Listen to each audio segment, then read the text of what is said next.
Diz assim a palavra de Deus. Uma mulher, tá? Deixa eu aumentar aqui a tela para mim aqui. Uma mulher das mulheres dos filhos dos profetas clamou a Eliseu, dizendo: Meu marido, teu servo, morreu, e tu sabes que o teu servo temia ao Senhor. E veio o credor para levar os meus 2 filhos para serem servos. E Eliseu lhe disse: Que hei de te fazer? Diz-me, o que é que tens em casa? E ela disse: A tua serva não tem nada em casa, senão uma botija de azeite. E disse ele: Vai, pede emprestado a todos os teus vizinhos vasilhas vazias e não poucas. Então entra, fecha a porta sobre ti e sobre os teus filhos, deita o azeite em todas aquelas vasilhas e põe a parte a que estiver cheia. Partiu, pois, dele, fechou a porta sobre si e seus filhos, e eles traziam as vasilhas e ela as enchia. E sucedeu que, quando as vasilhas estavam cheias, disse a seu filho: Traz-me mais uma vasilha. Porém ele lhe disse: Não existe mais vasilha alguma. Então o azeite parou.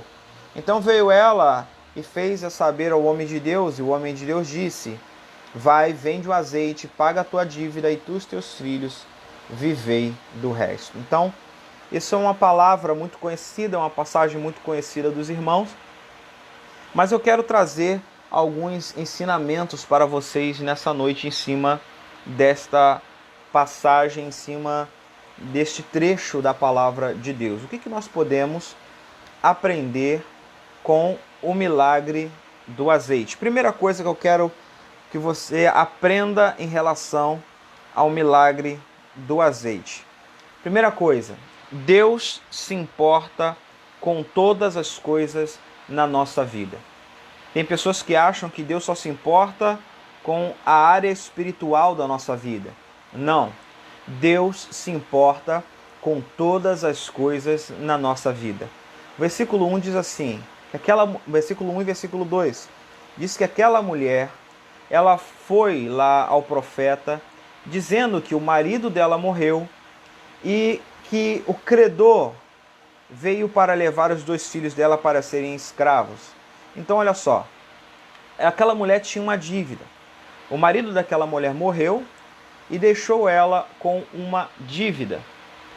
E o interessante é que Deus, através da vida do profeta, o profeta Eliseu ali como a representação de Deus, Deus ali usou o profeta para solucionar o problema da dívida daquela mulher. Vocês estão compreendendo? Lembrando que a gente está numa escola aqui, é uma mensagem que é um estudo, então você pode tirar sua dúvida, você pode deixar sua pergunta, você pode deixar o seu comentário, tá bom? Então preste atenção. Deus, através da vida daquele profeta, solucionou o problema da vida daquela mulher. E aquele problema não era um problema espiritual, era um problema de ordem humana. O marido daquela mulher, ele morreu e deixou ela com uma dívida. Nós não sabemos que dívida foi, por que ele fez aquele tipo de dívida, mas sabemos que ele deixou aquela mulher com uma dívida.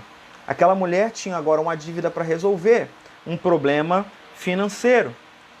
E através da vida do profeta, Deus ajudou aquela mulher e Deus solucionou o problema financeiro daquela mulher.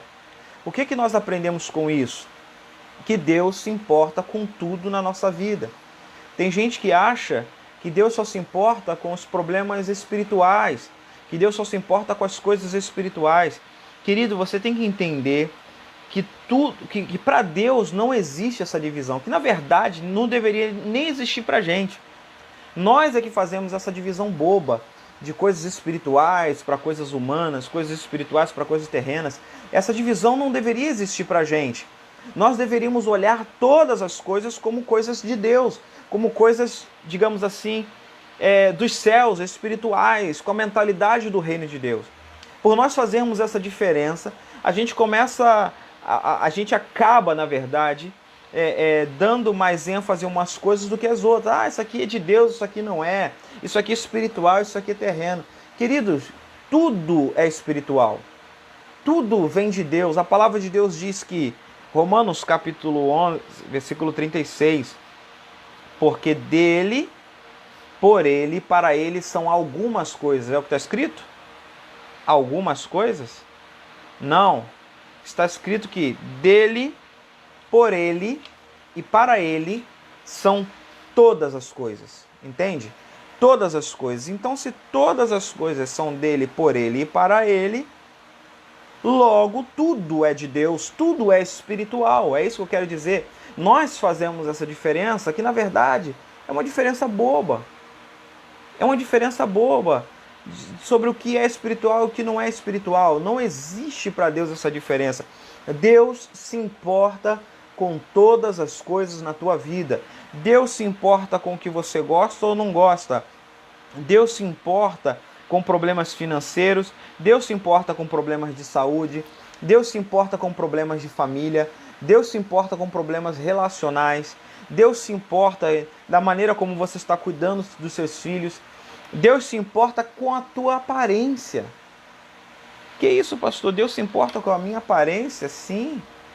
Deus se importa com a nossa aparência. Que nós devemos cuidar do nosso corpo. Só, calma aí, vou te mostrar.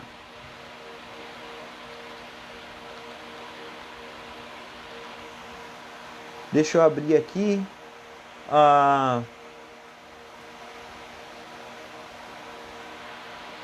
Boa noite, Mari Araújo, tudo bom? Seja bem-vinda. Olha só. Deus se importa com a nossa aparência. Abra aí a sua Bíblia. Deixa eu abrir na Bíblia aqui, eu tô usando o computador. Mas na minha Bíblia já é mais rápido, porque já é marcado. 1 Coríntios, no capítulo 6.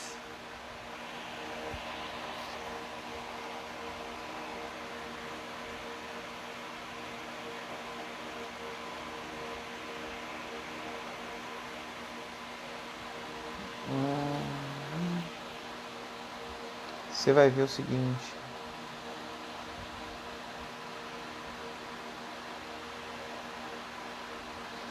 Capítulo 6 vai falar sobre o nosso corpo, né? E aí no versículo 19, 1 Coríntios capítulo 6, a partir do versículo 19, pessoal que está chegando agora aí, que está assistindo de sala de vídeo, clica aqui, comentários do vídeo ao vivo, para eu poder ver seu comentário, tá bom? E quem chegou agora aí, dá um boa noite, escreve um boa noite aí para eu saber quem chegou. 1 Coríntios capítulo 6, no versículo 19, diz assim, ó: não sabeis que o vosso corpo é templo do Espírito Santo, e que habita em vós, proveniente de Deus, e que vocês não são de vocês mesmos, porque vocês foram comprados por um bom preço. Glorificai, pois, a Deus no vosso corpo e no vosso espírito, os quais pertencem a Deus. Olha só, está dizendo que o nosso corpo pertence a Deus. A Bíblia diz que todos os cabelos, os fios de cabelo da nossa cabeça estão todos contados. Ó, vou te mostrar outro versículo. Aqui. Vamos lá, vamos lá. Vou achar aqui, vou achar.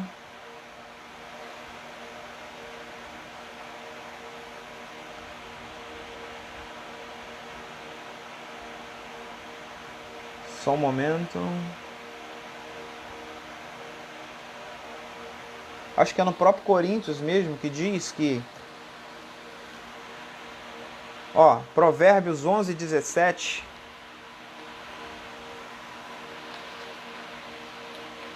Provérbios 11, 17. Vamos lá, vou abrir aqui. Provérbios 11, 17. O homem bom cuida de si mesmo. Preste atenção.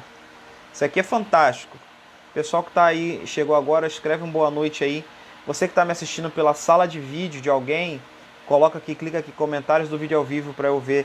Olha só, preste atenção no que eu vou ler para você. Provérbios 11, 17.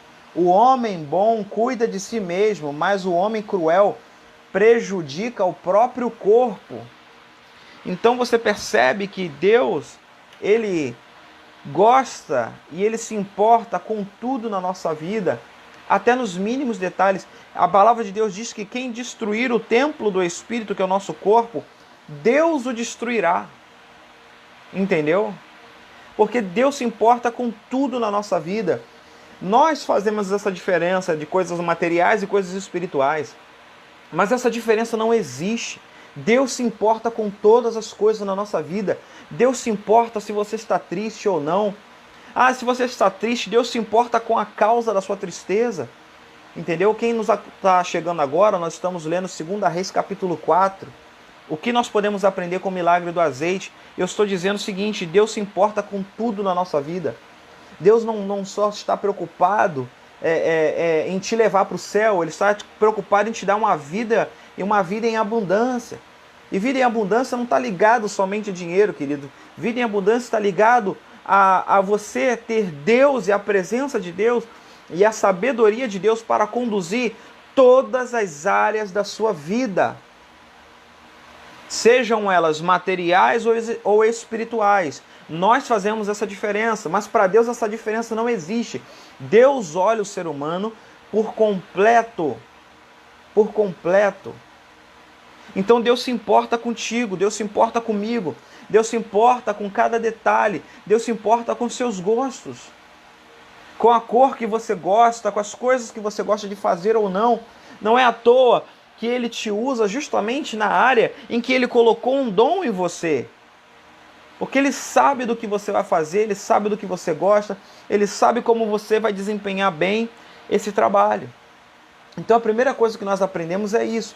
Quando Deus, através da vida do profeta, soluciona uma dívida, soluciona uma crise financeira na vida daquela mulher, Ele está mostrando para aquela mulher, olha, eu me importo com tudo na sua vida, eu me importo com a criação dos seus filhos, eu me importo pela maneira como você cria os seus filhos, eu me importo pelos problemas que você enfrenta, eu me importo com tudo que há em você.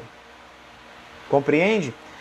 Então talvez hoje você está me ouvindo e está achando que Deus não está nem aí para os seus problemas, que Deus não está nem aí para as coisas que você enfrenta, que Deus não está nem aí, Deus não está olhando para isso aqui, é uma coisa tão pequena, será que Deus vai prestar atenção nisso? Isso aqui é tão pequeno, acho que Deus não está nem prestando atenção nisso. Deus está prestando atenção, sim. Ele se importa com você, Ele se importa com cada detalhe da sua vida. Tá? Essa é a primeira coisa que eu quero compartilhar com você. Se você entendeu, começa a subir os likezinhos aí, os joinhas, para saber que você entendeu. Segunda coisa que eu quero compartilhar com você em relação ao milagre. O que nós podemos aprender com o milagre do azeite de 2 Reis, capítulo 4? O que nós podemos aprender? Deixa eu deixar até marcado aqui, fixado o comentário, que aí eu não preciso ficar repetindo. O que nós podemos aprender? Segunda coisa que nós podemos aprender com o milagre do azeite. Vamos lá.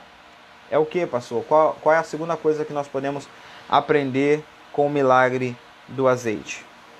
Sua família deve ser o primeiro alvo dos seus sonhos e dos seus projetos. Tá? A sua família deve ser o primeiro alvo dos seus sonhos e dos seus projetos, tá? Olha o versículo 1, a mulher veio a Eliseu, 2 Reis 4, versículo 1, diz assim, ó, meu marido, teu servo, morreu, e tu sabes que o teu servo temia o Senhor, e veio o credor para levar meus filhos para serem servos. Aquela mulher, ela estava lutando pelo bem-estar dos seus filhos. Tá certo que aquilo ali, nessa história, não era o sonho daquela mulher passar por essa situação. Mas o que nós aprendemos com a atitude dela? O bem-estar da sua família deve vir em primeiro lugar. Entendeu? O bem-estar da sua família, ele deve vir em primeiro lugar. Como eu falei, nós não sabemos se aquele homem, ele deixou, qual foi o motivo por aquele chefe de família ter deixado a dívida. nós não podemos julgá-lo. Talvez, talvez ele não tenha deixado uma dívida por ter sido negligente, ao ponto dela escrever aqui, ó, tu sabes que o teu servo temia ao Senhor.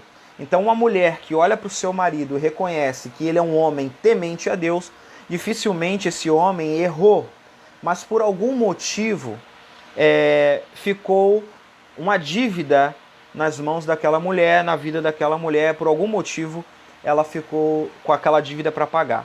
E segundo o costume do Antigo Testamento, quando se havia uma dívida e não havia dinheiro para pagar, os filhos da viúva deveriam trabalhar até que se pagasse aquela dívida. Dependendo do tamanho da dívida, aqueles garotos nunca mais iam deixar de ser escravos. Então, ela clamou ao profeta para que o profeta ajudasse ela a sair dessa situação, porque ela não sabia o que fazer. Tá? Não era o sonho dela, não era o projeto dela, mas como eu falo, a Bíblia é um livro de princípios e eu quero que você extraia o princípio dessa passagem. E qual é o princípio que nós aprendemos nessa passagem? Que ela queria o bem-estar dos seus filhos. O que mais importava para ela naquele momento era o bem-estar dos seus filhos. Então, se você tem um sonho, se você tem um projeto de vida, a sua família tem que ser o alvo principal, não é nem você.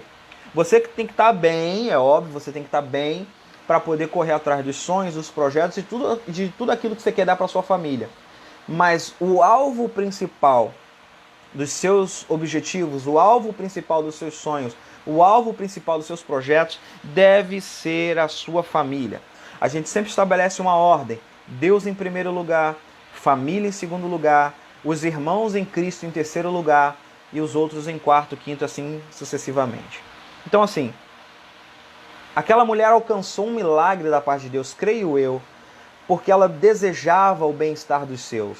A palavra de Deus diz lá em Timóteo, Paulo escrevendo uma carta para Timóteo, e ele diz que naquela época existiam algumas viúvas que os filhos estavam deixando elas passarem necessidade. Tá? E Paulo diz ali que a família deveria ser o alvo principal daqueles filhos e que eles deveriam cuidar bem dos seus, porque quem não trata bem dos seus, ele diz bem claro, é pior do que o não crente. Como é que pode alguém que tem conhecimento da palavra, alguém que tem conhecimento de Deus, alguém que tem conhecimento da vontade de Deus, deixar de lado a sua família? Como é que pode um negócio desse? Não pode, não tem como, isso não tá certo. Então a família deve ser o seu alvo principal. A família deve ser o alvo principal dos seus sonhos, dos seus projetos. Por que você quer enriquecer? Por que você quer prosperar? Por que você quer dinheiro? Por que você quer determinadas coisas na sua vida? Se não for para abençoar a tua família, não deseje essas coisas. Porque se você não tiver o coração na tua família, essas coisas virão às tuas mãos e serão um instrumento para destruir a tua família. E tem muitas coisas que Deus não coloca em nossas mãos porque Ele sabe que pode ser ao invés de ser uma ferramenta, o problema não é a coisa. O problema é como vamos lidar com as coisas. Tem muita coisa que Deus não coloca em nossas mãos porque pode ser uma ferramenta para trazer problemas para a nossa família ao invés de trazer bênção.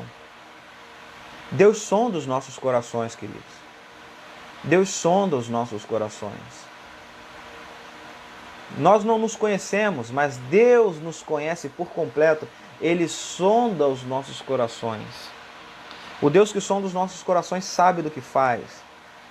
Então, assim, eu acredito que quando o nosso coração está na família, quando o alvo dos nossos sonhos e o alvo dos nossos projetos é a nossa família, uma porta dos céus se abre sobre nós.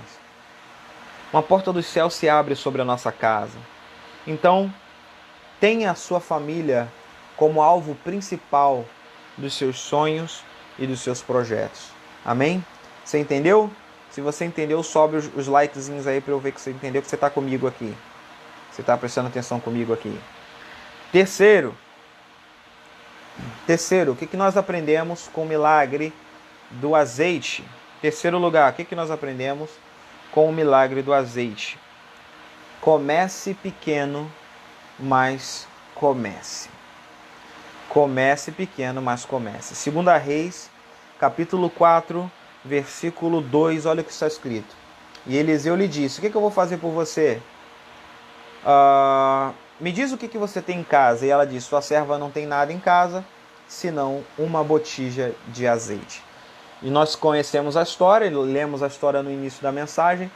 Uma botija de azeite se tornou em várias botijas de azeite. Querido, você tem um sonho, você tem um projeto, você tem um ministério. Comece com o que você tem hoje. Quantos ministérios estão parados? Olha, presta atenção no que eu vou te dizer. Quantos ministérios estão parados porque você fica esperando os outros?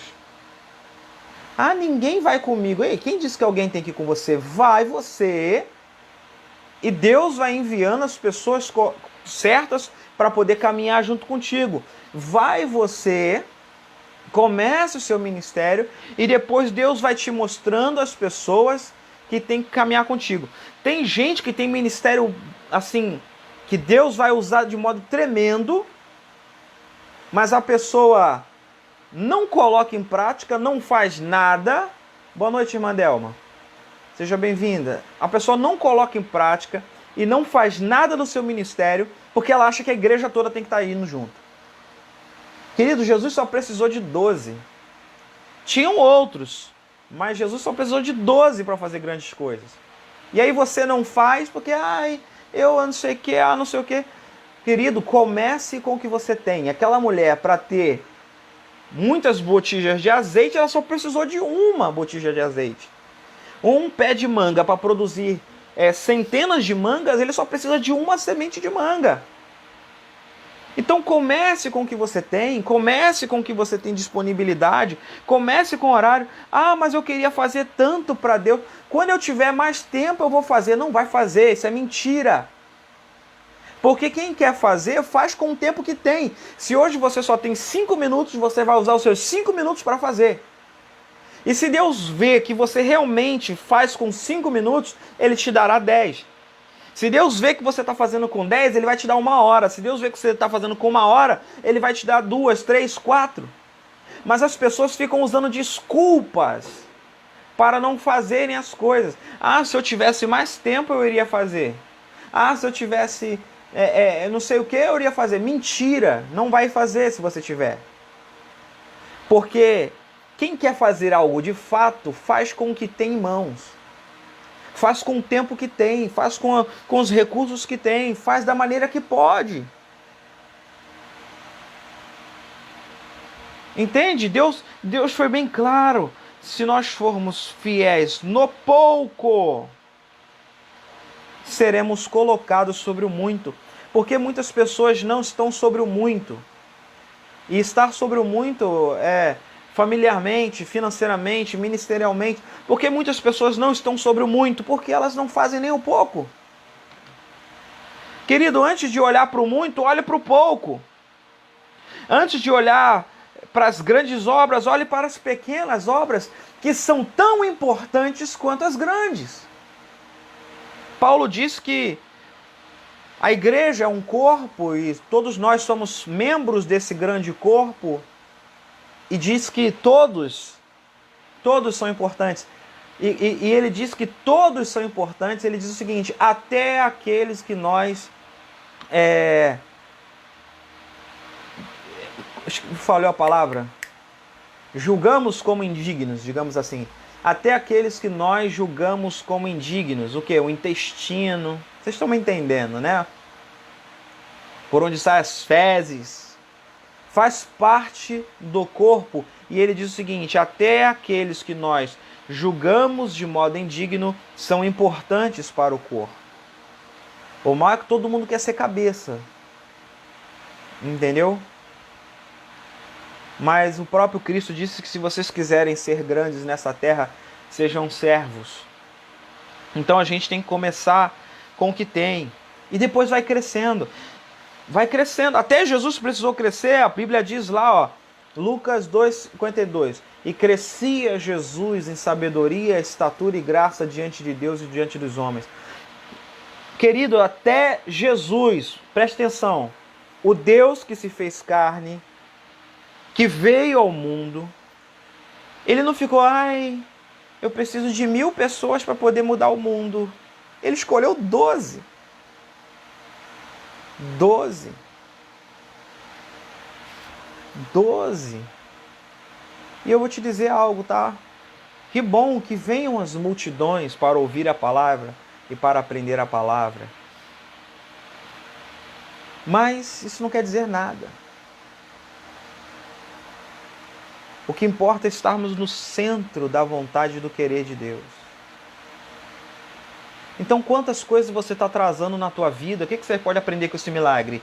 Que aquela mulher, para ter muitas vasilhas, só precisou de uma vasilha. Para você ter o grande na tua vida, você só precisa de uma coisa pequena. Existe um livro chamado Há um Milagre em Sua... Tá ali, ó. Tá nessa pilhazinha de livro aqui, ó. Essa pilhazinha de livro aqui. Existe um livro que tá ali, chamado Há um Milagre em Sua Casa. Esse livro foi do pastor Sérgio. Ele passou para mim esse livro e é um dos livros mais fantásticos que eu já li. O que você precisa para fazer as grandes coisas já está em suas mãos. Você só não está dando valor para elas. Entendeu? Você só não está dando valor para elas. Tem um outro livro, que aí ele está nessa pilhazinha aqui, chamado O Óbvio que Ignoramos. O Óbvio que Ignoramos. Também foi um dos melhores livros que eu já li. Ele diz que aquilo que você ignora na sua vida, na verdade, é onde está o potencial de Deus. Mas sabe por que você ignora? Porque para você é muito fácil. Entendeu? Para você é muito fácil desempenhar aquilo, então você não dá valor. Tudo que é muito fácil na tua vida, você não dá valor. Aí o que você faz? Você corre atrás do difícil. Mas o difícil não é para você. Você se mata em algo que não é para você. Quando na verdade o que é para você já está em você, você desempenha com facilidade, é muito óbvio na tua vida, mas você ignora. Vou dar um exemplo.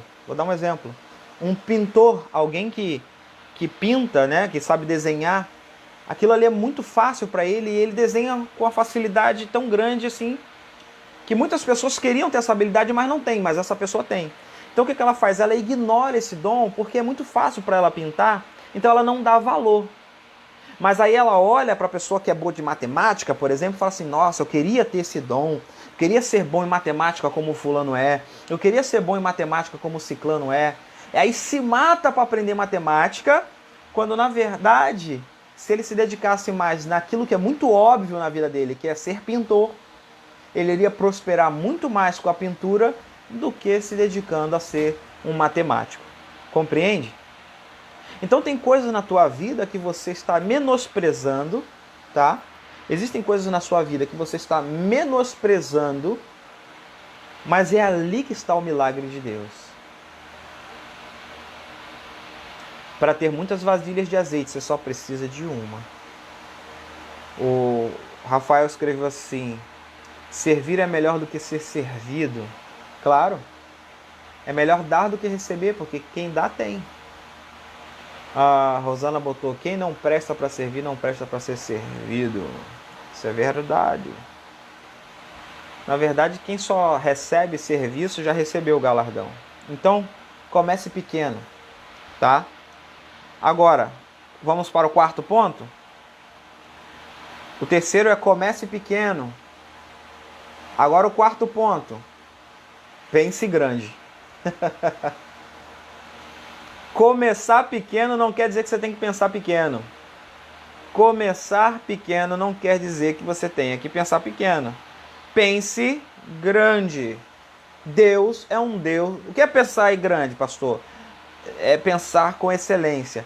Agora, há uns 20 minutos atrás, tem exatos 20 minutos atrás, 20 minutos não, porque é o tempo que nós estamos na live praticamente. Não, já estamos há 36 minutos nessa live. Mas foi uns 15 minutos antes de começar a live, de 20 a 15 minutos antes de começar essa live. O pastor Sérgio está aí, está me ouvindo. Eu estava aqui conversando com a Suelen e estava falando sobre o pastor Sérgio. Enquanto uns olham, o pastor Sérgio sempre pensou grande. Entendeu? Ele olha um negócio e ele fala, por exemplo, lá na igreja, ele sempre fala comigo, aí tem estrutura para fazer 3, 4 andares. Aquela sala ali tem estrutura para fazer salas em cima. Então, por ele, se ele tivesse mais condições, se Deus tivesse dado umas condições, ele comprava o quarteirão inteiro ali para a igreja. O pastor Sérgio sempre pensou grande, sempre pensou com excelência. E eu estava falando justamente com a Sueli, eu falo, cara, eu preciso aprender mais com meu pai. Meu pai pensa em excelência, meu pai pensa em comprar do melhor, ele pensa em ter as coisas melhores, ele pensa grande, olha, tem que ter mesmo, porque assim, mas ele nunca pensou assim, eu tenho que ter só para mim. Ele sempre pensou com excelência. As crianças têm que... Não sei se vocês repararam lá na igreja, as crianças são as únicas que têm sala lá na igreja, já percebeu isso? E não é pequena não, são as maiores salas. A maior sala é 10 crianças. Não é qualquer salinha. Antigamente, quando as professoras de crianças pediam, né, que tinha escola bíblica, né, tinha a classe de crianças, tinha flanelógrafo, tinha retroprojetor, tinha bebedouro, tinha tudo. Então ele sempre falou, é para os outros. Nós temos que pensar grande, porque amanhã nós não sabemos o que nós teremos na nossa vida, como nós podemos abençoar as pessoas. Então o pastor César sempre pensou com excelência. Então assim, começar pequeno é diferente de pensar pequeno. Você tem que pensar grande. Você tem que começar pequeno, com o que você tem em mãos, mas sempre pensando em excelência, sempre pensando grande. Sempre pensando grande. Aonde está isso, pastor? Olha no versículo 3 aí. 2 Reis, capítulo 4, versículo 3. Então disse ele, Eliseu falou para aquela mulher, vai, pede emprestada de todos os teus vizinhos vasilhas vazias, não poucas. Olha o que ele está falando. Não pegue poucas vasilhas. Aquela mulher poderia sair e pegar 2 vasilhas. Ela poderia sair e pegar 3, 4 vasilhas só. Mas o profeta pensava grande. O profeta disse para ela, pegue muitas vasilhas, não pegue poucas vasilhas. Pegue muitas vasilhas. Não poucas, ele deixa bem claro. Não pegue poucas, pegue muitas. Comece com uma vasilha, mas não pense em poucas vasilhas. Então, querido, o teu projeto tem que ser grande. Não me interessa a sua realidade, não me interessa a realidade que eu vivo, não interessa a realidade. Os nossos projetos devem ser grandes, nós devemos sonhar grandes. O próprio Jesus nos incentiva a isso, olha, vocês farão obras maiores. Deus sempre pensou em excelência. Deus, quando criou o mundo, ele criou o mundo abundante. Quando ele criou os céus, os planetas, ele criou de modo abundante. Quando ele criou as árvores, quando ele criou os animais, ele criou com excelência. Ele criou grande abundância. E aí vem Satanás e instala na nossa cabeça a porcaria da escassez. E a gente começa a pensar pequeno e desejar somente coisas pequenas. Pensar grande não é ostentação. Eu não estou aqui defendendo a ostentação. Você pode ter o que você quiser na tua vida. Você pode ter o melhor carro, o melhor relógio, a melhor casa, e que tenha. Ter do melhor não quer dizer que você está ostentando. São duas coisas diferentes. Ostentar é ficar jogando na cara do outro. Isso é ostentar. Entendeu? Isso é ostentar. Isso é ostentar. Agora, ter do melhor não tem nada a ver com ostentação. A pastora Nazira escreveu aqui, a irmã Rosana, estou aprendendo. Glória a Deus, irmã. A pastora Nazira escreveu, mandou pedir emprestado aos vizinhos. Sim. Para não ter limite. O máximo que você puder. Pegue o máximo que você puder. Pense grande. A cabeça do profeta é, pense grande. Porque Deus, quando livra, recebe na tua vida essa palavra. Recebe aí na tua vida, e se você receber, você escreve aí, eu recebo. Deus, quando livra alguém, ele não livra de modo limitado. Deus, quando manda um milagre na vida de alguém, ele não manda de modo limitado. Tinham 10 leprosos. Deus cura os 10. 5.000 homens, fora mulheres e crianças. Deus multiplica o pão e ainda sobra. sobra 12 cestos. Ele só queria um peixe para poder fechar a semana lá financeira dele. Deus manda tantos peixes que quase afunda o barco. Quase afunda os dois barcos. Chama o outro e quase afundou o outro barco de tanto peixe. Irmão, não limite o poder de Deus na tua vida. Não limite o que Deus pode fazer com você. Então, a partir de hoje, coloque o teu ministério nas mãos do Senhor. Pense as coisas grandes para a tua família. Pense as coisas grandes para o teu ministério. Pense as coisas grandes para os teus negócios. Pense as coisas grandes. Queridos, olha, aqui, ó, geralmente, ao vivo, assim, são 11, 12 pessoas que me assistem. Aí depois vai para 200, 300 pessoas que assistiram o vídeo gravado. Mas eu sempre oro e falo, Senhor, que esta mensagem alcance milhões de pessoas. Porque com a internet ela tem essa possibilidade de alcançar milhões de pessoas no Brasil e fora do Brasil. É só Deus querer. É só Deus querer, as pessoas vão começar a compartilhar e daqui a pouco milhões de pessoas vão ouvir esta mensagem. Só depende dele. Então quando eu oro, eu falo, Senhor, que esta mensagem alcance milhões. Mesmo que eu esteja falando agora com 11 pessoas. Não pense pequeno. Pegue muitas vasilhas. Pense grande. Quinto ponto, vamos lá para o quinto ponto.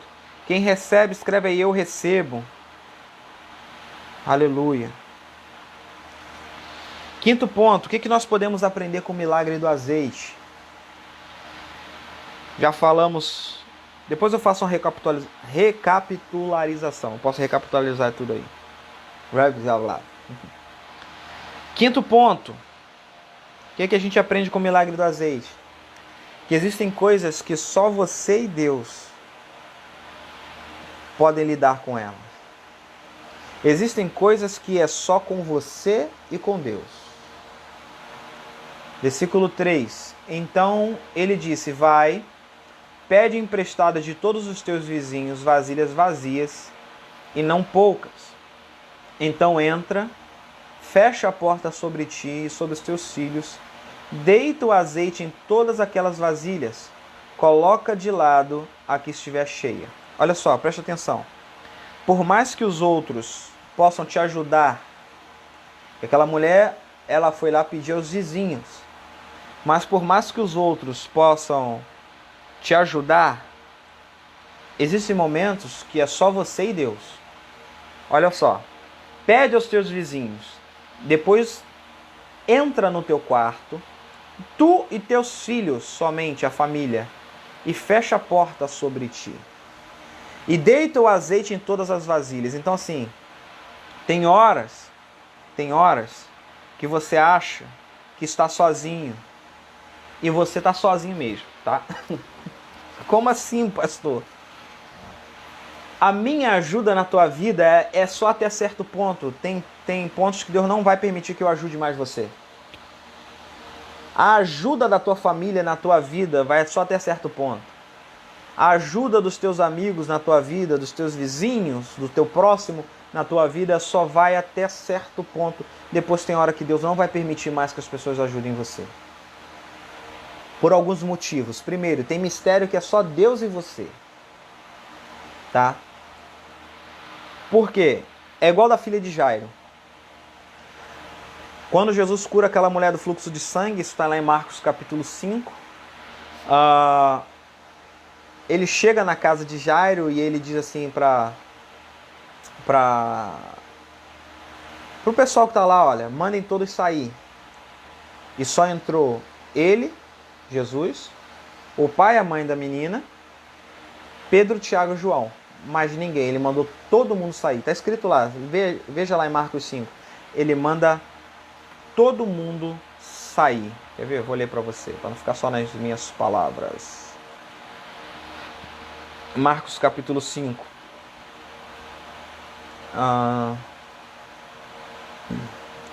Marcos capítulo 5, versículo 40. Começaram a rir de Jesus, porém ele fez todo mundo sair. Tomou consigo o pai e a mãe da menina e os que estavam com ele, Pedro, Tiago e João, e entrou onde a menina estava deitada. Por que nem todo mundo por que as pessoas só podem te ajudar até certo ponto? Primeiro, porque nem todo mundo vai entender o teu milagre. Olha só, quando Jesus falou, olha, no versículo 39, Marcos 5,39. Por que esse alvoroço? Por que vocês estão chorando? A menina não está morta, ela apenas está dormindo. Aí o versículo 40 diz assim, ó, começaram a rir dele. Se aquela mulher chama os vizinhos junto e fala, olha, o profeta mandou deitar esse azeite aqui, que esse azeite vai multiplicar. Os vizinhos poderiam travar o fluxo de fé na vida daquela mulher. Sabia disso? Os vizinhos poderiam travar o fluxo de fé na vida daquela mulher. Tá maluca? Isso aí é impossível. Não tem como fazer não. Como é que vai acontecer? E aí trava todo o fluxo de fé na vida da mulher e ela perde a bênção dela. E aí você está reclamando. Olha, as pessoas não estão me ajudando. É porque se essas pessoas chegarem perto de você, elas vão atrapalhar a tua fé, querido. Se você falar pelo que você está orando, se você falar pelo que você está clamando, se você falar o que você crê, o que você pede, vai acontecer isso aqui, ó, de Marcos 5,40. Riram da cara de Jesus, vão rir de você também. Vão falar que é só loucura, que você só quer saber de igreja, que você está ficando doido. Agora tudo é milagre, agora tudo é Bíblia. Nem todo mundo estará pronto para entender o milagre que Deus vai fazer na tua vida. Por isso Deus afasta pessoas de você. E você fica querendo o apoio dessas pessoas. Todas as pessoas, elas só nos ajudam até certo ponto. Porque existem áreas da nossa vida que é só eu e Deus, que é só você e Deus, que é só nós e Deus, mas ninguém. Por isso ele falou, olha, você pode até pedir as vasilhas emprestadas aos seus vizinhos, mas somente até aí, não leve ninguém com você. Entra no teu quarto, entra na tua casa, fecha a porta, só você e seus filhos, e aí vocês verão o milagre acontecer. Repare na vida de Jó. Vou ler aqui para você no livro de Jó. Eu já falei isso lá na igreja e vou falar mais uma vez. Jó ficou na pior, né? Sem dinheiro algum.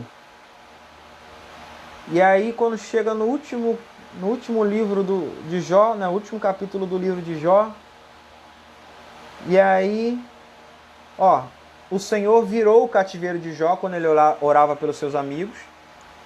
E o Senhor acrescentou em dobro a tudo quanto ele possuía. Então Jó, quando orava pelos seus amigos, Deus mudou a sorte dele. E naquele período de tempo, Deus foi dando tudo em dobro. Agora, quando ele estava com tudo em dobro, versículo 11, vieram a ele os seus irmãos, suas irmãs, e todos os que conheceram ele antes da pior fase da vida dele, comeram com ele pão em sua casa, foram lá comer na casa dele, ouviram a história dele, consolaram ele acerca de todo o mal que o Senhor havia enviado, e cada um ainda lhe deu dinheiro e ouro. Aí eu pergunto, cadê esse pessoal quando ele estava na pior?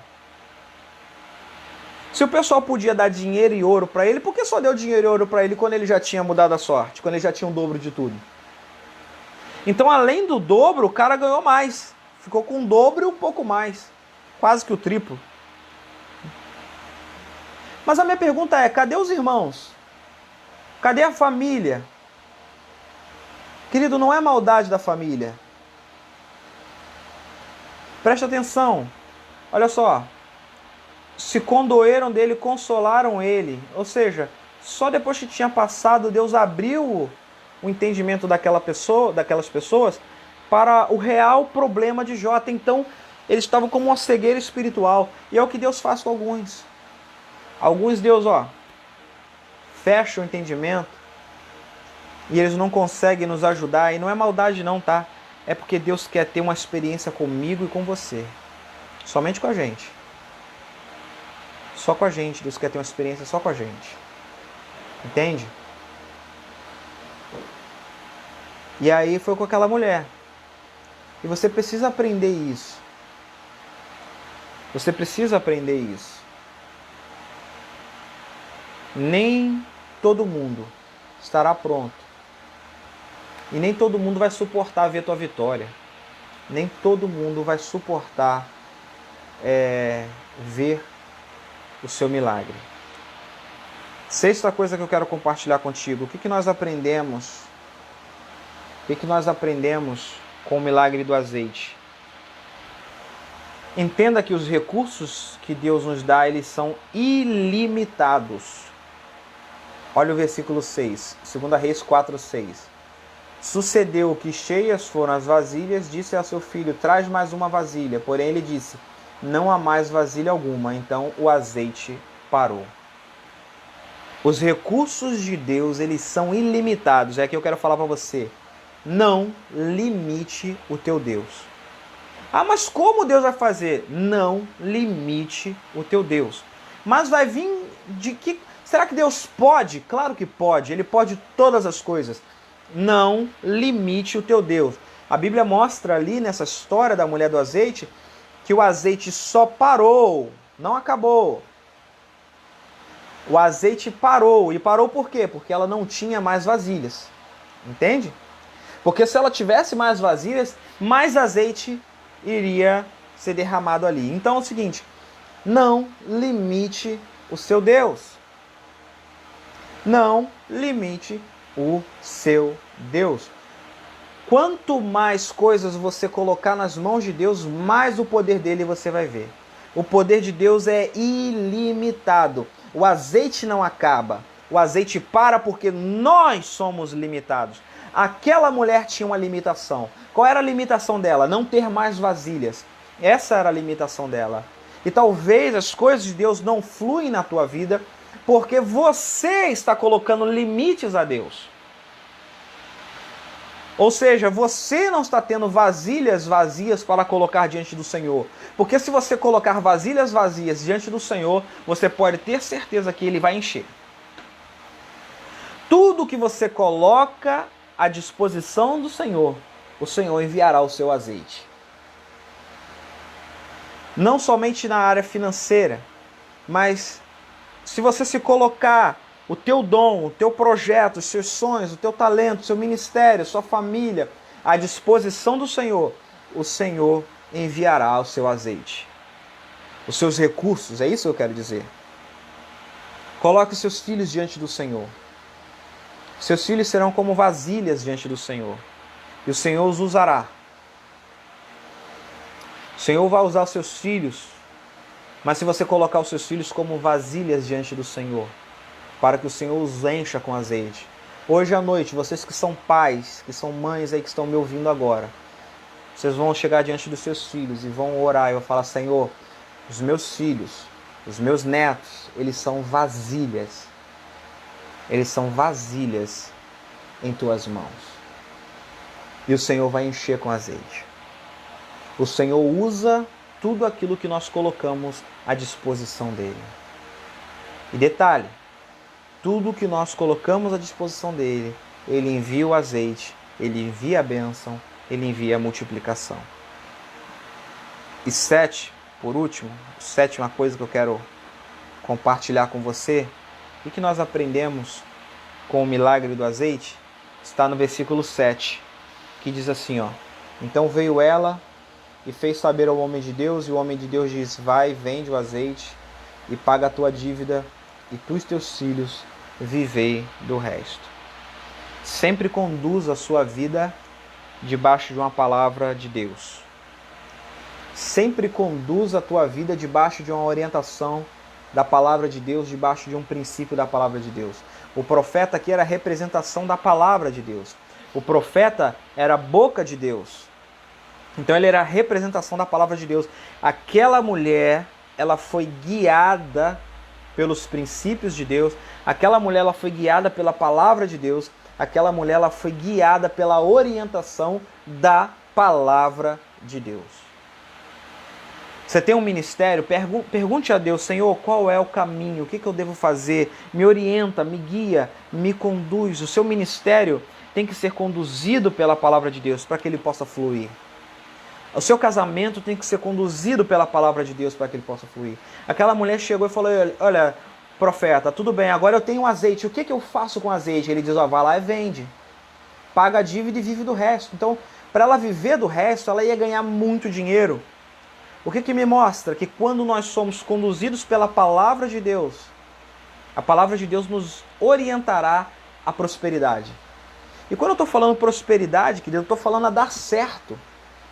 É muito mais do que riqueza financeira. É dar certo. Olha só, quando nós somos guiados pela palavra, vê se nós não somos conduzidos à prosperidade. Salmo capítulo 1, versículo 1, 2 e 3. Bem-aventurado o homem que não anda segundo o conselho dos ímpios, nem se detém no caminho dos pecadores, nem se assenta à roda dos escarnecedores. Antes tem o seu prazer na lei do Senhor, e na sua lei medita de dia e de noite. É uma pessoa que é guiada pela palavra, pelos princípios da palavra, conduzida pelos princípios da palavra. E quem é assim, olha o que acontece com a vida da pessoa. Pois será como árvore plantada junto a ribeiros de águas, a qual dá o seu fruto no seu tempo, e as suas folhas não cairão, e tudo o que fizer prosperará. Quem é guiado pela palavra vive bem.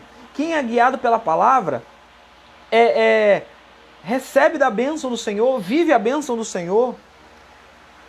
Aquela mulher, ela foi pedir uma direção. O que eu faço com o que eu tenho em mãos? Então pergunte a Deus, o que você faz com o seu ministério? O que você faz com o seu casamento? Como você deve guiar teus filhos? Como você deve servir na sua igreja? Como você deve trabalhar na empresa ao qual você trabalha? Como você deve produzir no local ao qual você trabalha?